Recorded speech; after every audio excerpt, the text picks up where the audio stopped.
بسم اللہ الرحمن الرحیم۔ عبداللہ بن عمر رضی اللہ تعالی عنہ نے کہا کہ کچھ یہودی نبی کریم صلی اللہ علیہ وآلہ وسلم کے پاس اپنے قبیلے کی ایک مرد اور ایک عورت کو لے کر آئے جنہوں نے زنا کیا تھا۔ آپ صلی اللہ علیہ وآلہ وسلم نے ان سے پوچھا، اگر تم میں سے کوئی زنا کرے تو تم اس کو کیا سزا دیتے ہو؟ انہوں نے کہا کہ ہم اس کا منہ کالا کر کے اسے مارتے پیٹتے ہیں۔ آپ صلی اللہ علیہ وآلہ وسلم نے فرمایا، کیا توریت میں رجم کا حکم نہیں ہے؟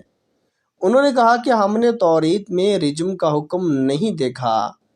عبداللہ بن سلام رضی اللہ تعالیٰ عنہ بولے کہ تم جھوٹ بول رہے ہو، توریت لاؤ اور اسے پڑھو اگر تم سچے ہو۔ جب توریت لائی گئی تو ان کے ایک بہت بڑے مدرس نے جو انہیں توریت کا درس دیا کرتا تھا، آیت رجم پر اپنی ہتھیلی رکھ لی اور اس سے پہلے اور اس کے بعد کی عبارت پڑھنے لگا اور آیت رجم نہیں پڑھتا تھا۔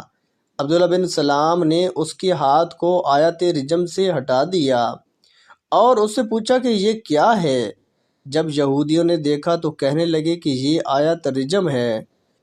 پھر نبی کریم صلی اللہ علیہ وآلہ وسلم نے حکم دیا اور ان دونوں کو مسجد نبوی کے قریب ہی جہاں جنازے لا کر رکھے جاتے تھے رجم کر دیا گیا۔ میں نے دیکھا کہ اس عورت کا ساتھی عورت کو پتھر سے بچانے کے لیے اس پر جھک پڑتا تھا۔ صحیح بخاری حدیث نمبر 4556۔ صحیح بخاری حدیث نمبر 4556۔